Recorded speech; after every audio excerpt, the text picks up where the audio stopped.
Pemirsa, mengawali informasi kita di pagi hari ini, kebijakan pemerintah dalam menyesuaikan harga bahan bakar minyak BBM non-subsidi dinilai sebagai langkah yang sudah tepat dan wajar.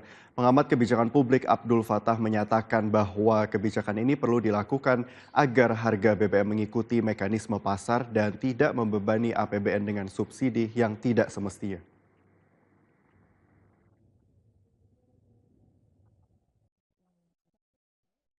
Kebijakan pemerintah dalam menyesuaikan harga bahan bakar minyak BBM non-subsidi dinilai sebagai langkah yang sudah tepat dan wajar karena telah mengikuti harga pasar dunia.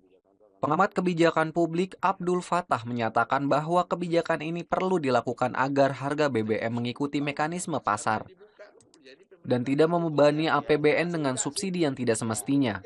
Abdul Fattah juga membeberkan optimisme bahwa ketahanan energi nasional dan ruang fiskal anggaran pendapatan belanja negara masih aman.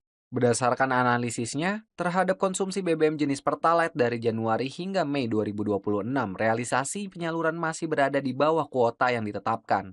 Sehingga masih terdapat sisa kuota Pertalite yang belum terpakai sehingga ketersediaan BBM subsidi masih mencukupi. Sementara itu, pemerintah memiliki ruang fiskal yang cukup aman untuk mengantisipasi migrasi penggunaan dari BBM non-subsidi ke BBM bersubsidi. Saya yakin kalau lihat situasi sekarang ya, upaya-upaya dari pemerintah terkait dengan stok BBM non subsidi, saya rasa aman ya. Menurut saya masih meyakini aman karena terlihat dari beberapa langkah-langkah pemerintah untuk memenuhi pasokan BBM ini. Yang perlu diperbaiki oleh pemerintah adalah sekarang situasi ekonomi.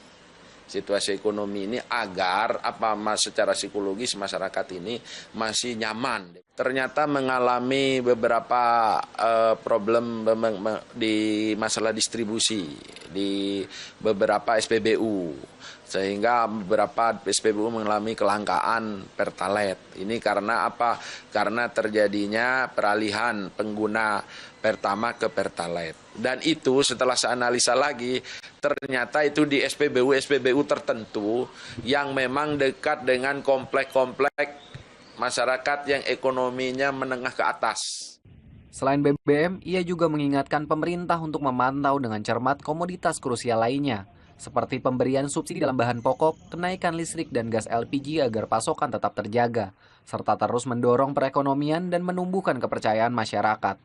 Laporan Tim Liputan, Garuda TV.